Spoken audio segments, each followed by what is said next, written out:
myself, Professor Pankaj Gajera. Welcome to all in Dr. Subhash Technical Campus. Today I am going to start a mechanical engineering subject that is internal combustion engine. तो आज हम देखेंगे कि engine है वो engine में कौन कौन से पार्ट है। तो नेम ऑफ इंजन पार्ट। तो आज का टॉपिक है नेम ऑफ इंजन पार्ट। तो ऐसे इंजन है उसके हर एक कंपोनेंट के नेम देखेंगे और जो मेन कंपोनेंट है उनका डिटेल में फंक्शन क्या है और वर्क क्या है वो भी हम इस लेक्चर में देखेंगे। तो यहाँ पे जो आईसी इंजन है वो इंजन दिया गया है, तो वन बाय वन करके हम सब पार्ट है वो आज देखते हैं। तो ये पहला जो है वाल्व कवर जो ऊपर लगा हुआ है उसे क्या कहते हैं, वाल्व कवर कहते हैं। उसके बाद है वाल्व स्प्रिंग, यहाँ पे जो दी गई है वो वाल्व स्प्रिंग है। उसके बाद वाल्व, जो वाल्व मैकेनिज्म है हमने देखा कि वाल्व मैकेनिज्म में कि जो फ्यूल है वो सिलेंडर के एंटर होता है वाल्व थ्रू। तो वाल्व मैकेनिज्म में तो वाल्व है, उसके में स्प्रिंग है और वाल्व कवर है। उसके बाद देखते हैं जो मेन कंपोनेंट है आईसी इंजन का वो है पिस्टन, जो यहाँ पे दिखाया गया है।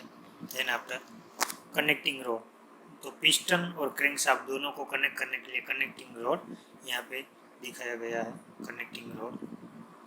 देन आफ्टर इंजन ब्लॉक, तो जो पूरी असेंबली वो इंजन ब्लॉक में होती है, तो यहाँ पे इंजन ब्लॉक दिया गया है।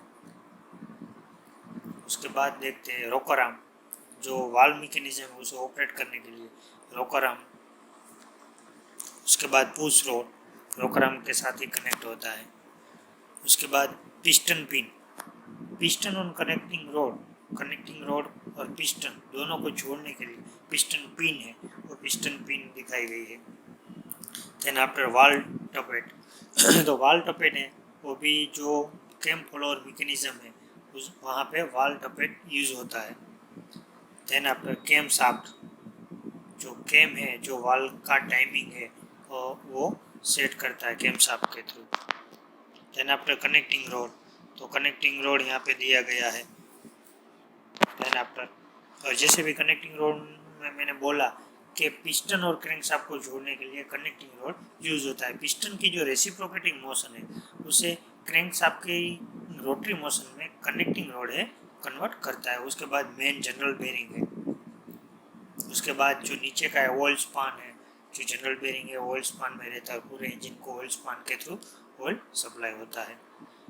लास्ट में कनेक्टिंग रोड कैप, जो कनेक्टिंग रोड है वो 2 पार्ट में होती है, तो जो उसका लास्ट पार्ट है जो लगाई जाता है लास्ट में उसे क्या कहते हैं, कनेक्टिंग रोड कैप कहा जाता है। ओके, तो अब देखते हैं वन बाय वन मेन जो पार्ट है उसका सबका फंक्शन हम देखते हैं। तो यहाँ पे पहला पार्ट है सिलेंडर ब्लॉक। तो सिलेंडर ब्लॉक की फिगर दी गई हुई है कि सिलेंडर ब्लॉक है उसमें सब जो पार्ट है वो सिलेंडर ब्लॉक में रहते हैं। तो सिलेंडर ब्लॉक को बैकबोन कहा जाता है आईसी इंजन का, क्योंकि सब पार्ट होते हैं वो सिलेंडर ब्लॉक में ही सेट होते हैं। उसलिए तो दिया गया है कि सिलेंडर ब्लॉक है वो बैकबोन है इंजन की, और सब पार्ट को सपोर्ट करता है, अलाइन करते हैं मोस्ट ऑफ कंपोनेंट को। उसके बाद देखते हैं उसमें क्या क्या पार्ट होते हैं इस इंजन का सिलेंडर ब्लॉक में। तो सिलेंडर रहता है, उसमें कूलेंट पैसेज रहता है, ऑयल पैसेज रहता है, बेरिंग रहता है, और वो जो होता है वन पीस में मैन्युफैक्चर होता है और grey cast iron material manufacturing में यूज होता है। उसके बाद देखते हैं हम दूसरा कंपोनेंट, वो है सिलेंडर। राइट, तो सिलेंडर क्या होता है, सिलेंडर बेसिकली होलो शेप होता है, राइट, कि जिसमें पिस्टन है वो पिस्टन मूव करता है।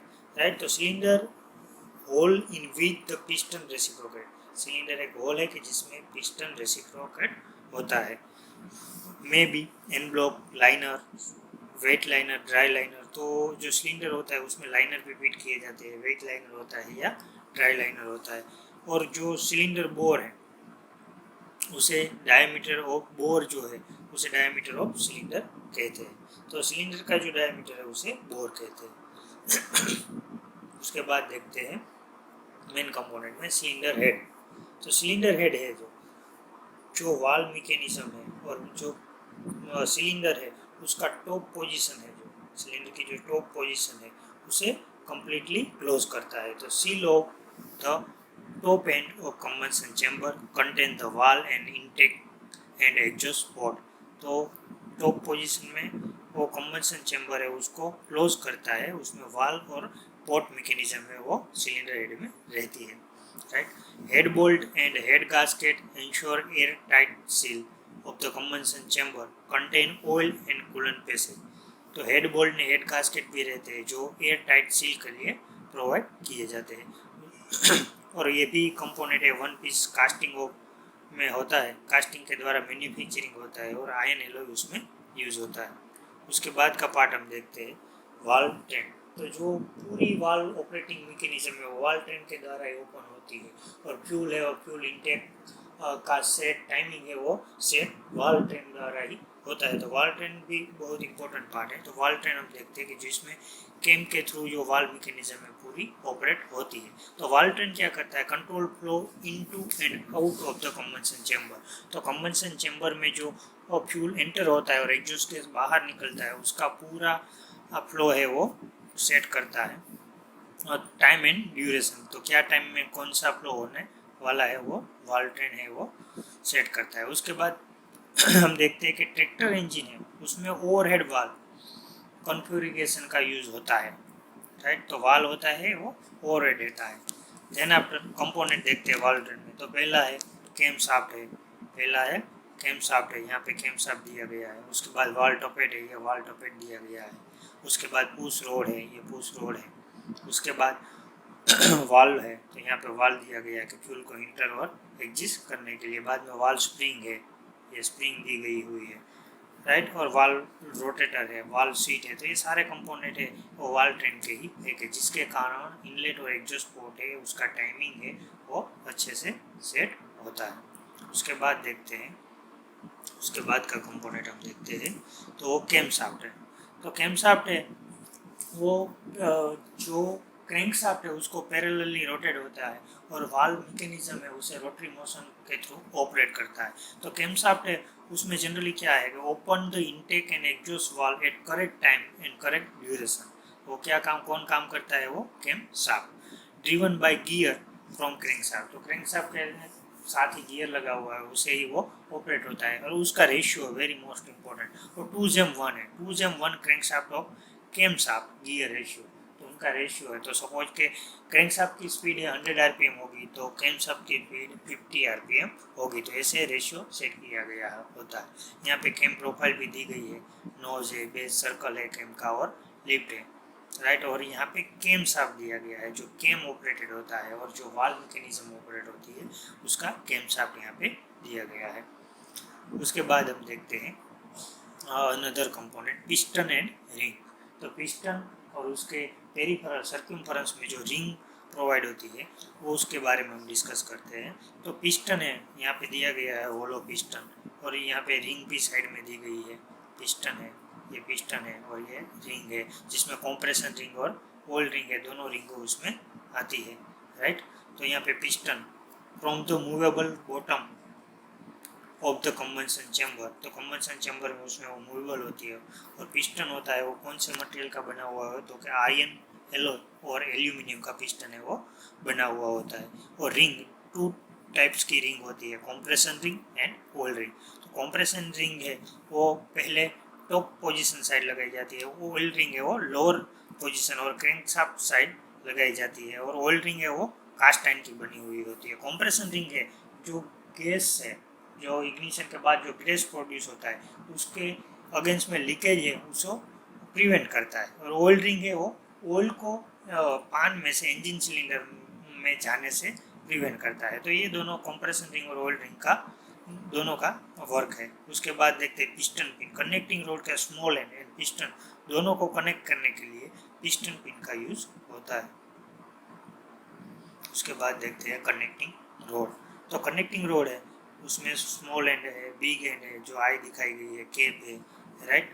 और स्मॉल एंड है वो पिस्टन के साथ कनेक्ट होता है और बिग एंड है वो क्रैंकशाफ्ट के साथ कनेक्ट होता है। तो connect the piston to crankshaft, piston को क्रैंकशाफ्ट के कनेक्टिंग रोड है वो कनेक्ट करता है, राइट। कन्वर्ट वर्क क्या करता है, convert the reciprocating motion to rotary motion at the crankshaft. तो पिस्टन की जो रेसिप्रोकेटिंग मोशन है उसे क्रैंकशाफ्ट की रोटरी मोशन में कन्वर्ट करता है, और कनेक्टिंग रेड है वो ऑक्सीलेट होता है, राइट। और वो मैन्युफैक्चरिंग होता है ड्रॉप फोर्ज स्टील से, फोर्जिंग प्रोसेस से कनेक्टिंग रोड है वो मैन्युफैक्चरिंग होता है।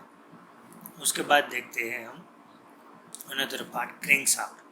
जो क्रैंकशाफ्ट है वो भी बहुत इंपॉर्टेंट पार्ट है, क्योंकि क्रैंकशाफ्ट है वहाँ ही मैकेनिकल पावर जो है वो मैकेनिकल पावर क्रैंकशाफ्ट में ही मिलता है। तो क्रैंकशाफ्ट के एक एंड पर यहाँ पे फ्लाईव्हील है, राइट। फ्लाईव्हील के बाद मेन बेरिंग यहाँ पे दिया गया हुआ है, main journal bearing. Then after crankshaft through है, जो ये पार्ट है वो क्रैंकशाफ्ट थ्रू है। उसके बाद कनेक्टिंग रोड बेरिंग जनरल है। यहाँ पे जो कनेक्टिंग रोड होता है उसका जो बिग एंड होता है वो बिग एंड बेरिंग के थ्रू यहाँ पे कनेक्ट होता है इन सब बेस में, और लास्ट में यहाँ पे टाइमिंग गियर दिया गया हुआ है। तो क्रैंकशाफ्ट का वर्क क्या होता है कि work with connecting rod to change reciprocating to rotary motion, right. Transmit mechanical energy from the engine. तो वो क्या करता है कि मैकेनिकल एनर्जी उसे ट्रांसमिट करता है। Made of heat treated steel alloy, और उसको manufacturing heat treated steel alloy के द्वारा मैन्युफैक्चरिंग किया जाता है क्रैंकशाफ्ट। तो thank you for your attention. तो आज के लेक्चर में हमने देखा जो मेन कंपोनेंट है आईसी इंजन का, क्रैंकशाफ्ट है, पिस्टन है, सिलेंडर है, ब्लॉक है, उन सब के बारे में हमने आज देखा, राइट। तो thank you for watching my this video. Thank you to